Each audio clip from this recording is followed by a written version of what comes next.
Film 92 کے ساتھ حاضر ہوں۔ میں ہوں خالد تبسم۔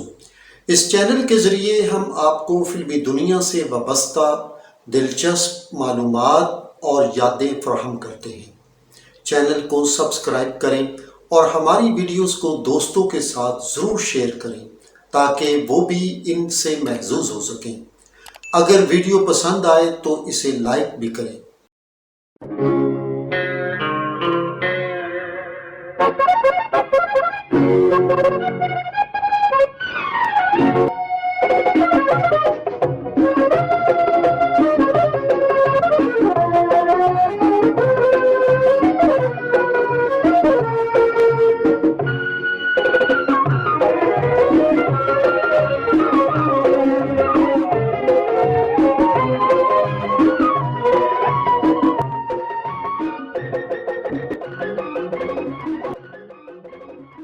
انیس سو پچاس کی دہائی میں جب ملک میں فلم سازی اور فلمی کاروبار فروغ پانے لگا تو مختلف سماجی موضوعات پر فلمی کہانیاں لکھی جانے لگیں۔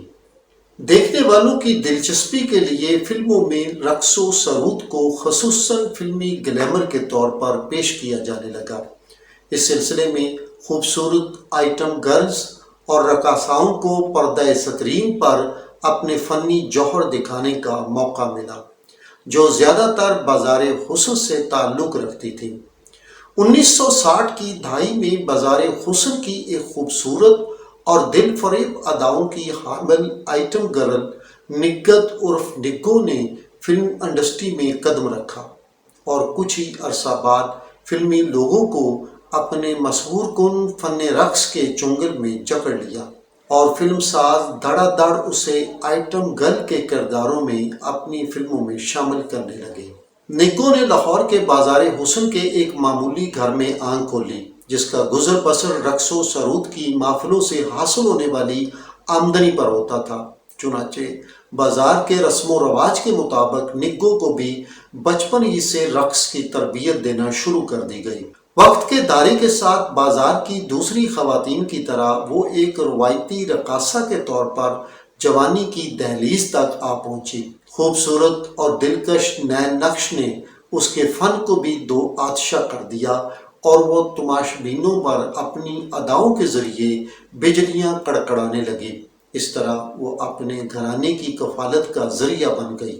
اس زمانے میں اکثر فلم ساز نئے چہروں کی تلاش کے لیے پہلے آپشن کے طور پر بازار حسن کی طرف ضرور توجہ دیتے اور اکثر گوہر مقصود پانے میں کامیاب ہوتے۔ نگو بھی ایسی مہربان نظر کے ذریعے فلمی دنیا تک پہنچی۔ پھر وہ فلم انڈسٹری کی ٹاپ ڈانسرز میں شمار ہونے لگی۔ اپنے شاندار رقص کی بدولت وہ اکثر فلموں میں مجرا ڈانس اور آئٹم گرل کے طور پر پہلا آپشن تصور کی جانے لگی۔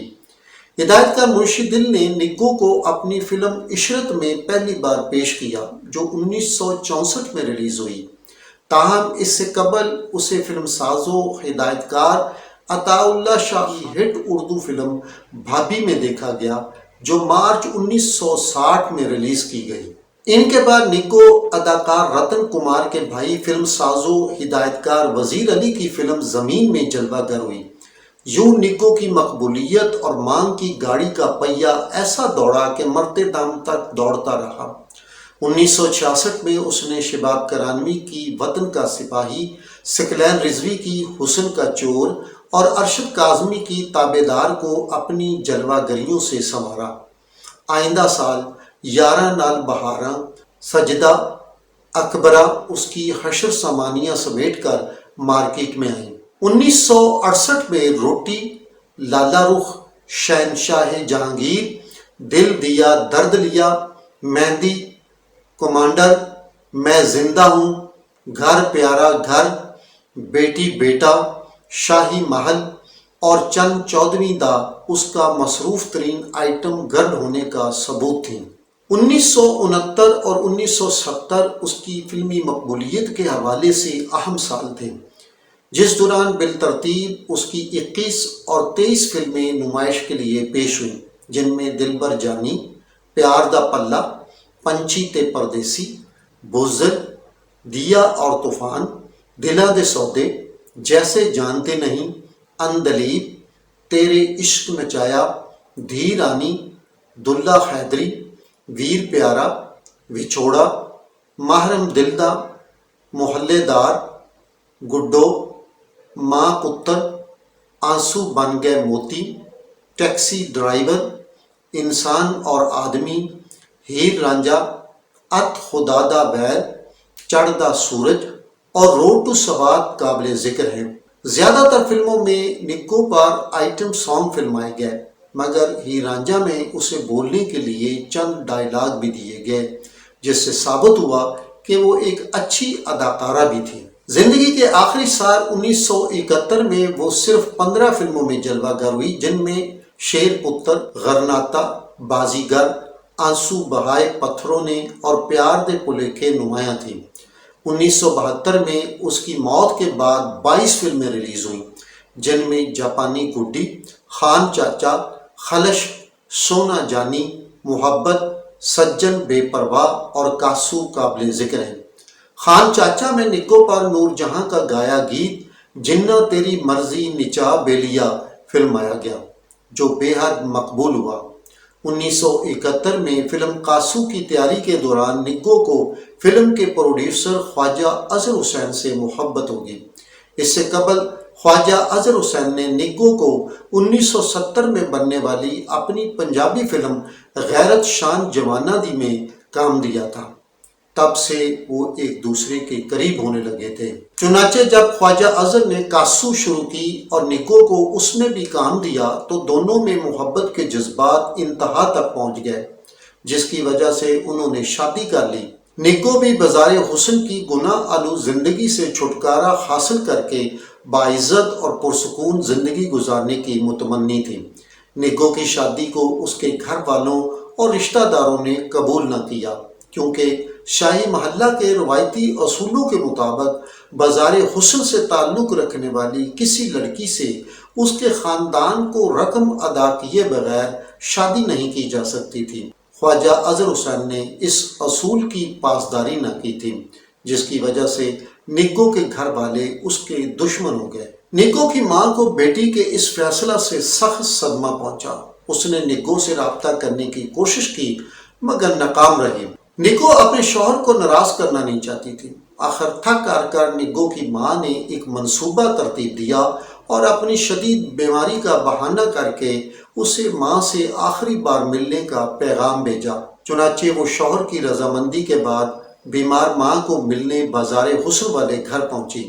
وہ یہ دیکھ کر حیران رہ گئی کہ اس کی ماں بھلی چنگی پھر رہی تھی۔ اس کی عیار ماں نے اسے مطمئن کیا کہ یہ سب ڈرامہ تو اس نے اپنی بیٹی سے ملنے کے لیے رچایا ہے۔ اس کے بعد نگو کی ماں اور اس کے رشتہ داروں نے نگو کو اپنے شیشے میں اتارنا اور اس کے دل و دماغ میں خواجہ اظہر کے خلاف زہر بھرنا شروع کر دیا، جس نے تیزی سے کام شروع کیا اور اس کا رویہ بدل گیا۔ نگو نے شوہر کے پاس واپس جانے سے انکار کر دیا۔ خواجہ اظہر نے اسے قائل کرنے کی بہت کوشش کی مگر ناکام رہا۔ نگو خاندانی دباؤ کی وجہ سے شوہر کے ساتھ نہیں رہنا چاہتی تھی۔ خواجہ اظہر نے موسیقار منظور کو مصالحت کے لیے بھیجا، نگو نے اسے بھی ٹھکرا دیا۔ ادھر خواجہ اظہر کے دل میں نگو اور اس کے خاندان کے خلاف دشمنی کے جذبات تیزی سے پروان چڑھنے لگے۔ جب نگو اور اس کے گھر والوں نے طلاق کا مطالبہ کیا تو خواجہ اظہر غصے اور نفرت کی آگ میں جلنے لگا۔ اسے نگو کے اچانک بدلنے والے رویہ پر سخت دکھ ہوا اور اس نے فیصلہ کیا کہ اگر نگو اس کی ہو کر نہیں رہے گی تو پھر وہ اسے کسی دوسرے کے لیے نہیں چھوڑے گا۔ 5 جنوری 1972 کو شام کے وقت خواجہ اظہر حسین اپنے 6 مسلح ساتھیوں کے ساتھ بازار حسن لاہور میں واقع نگو کے گھر آیا اور آتے ہی انہوں نے سٹین گن اور ریوالوروں سے گھر کے مکینوں پر اندھا دھند فائرنگ شروع کر دی، جس کے نتیجہ میں نگو، اس کے نانا میاں گلاب دین اور ماموں مقصود احمد موقع پر ہلاک ہو گئے، جبکہ گھر کے دیگر 5 افراد جن میں نگو کا چھوٹا بھائی بھی شامل تھا شدید زخمی ہو گئے۔ اطلاع ملتے ہی پولیس بھی جائے وقوع پر پہنچ گئی اور اس کا ملزم پارٹی سے آمنا سامنا ہو گیا۔ دونوں میں فائرنگ کا تبادلہ ہوا جس میں خواجہ اظہر کا ماموں محمود احمد پولیس کی گولیوں کا نشانہ بن گیا۔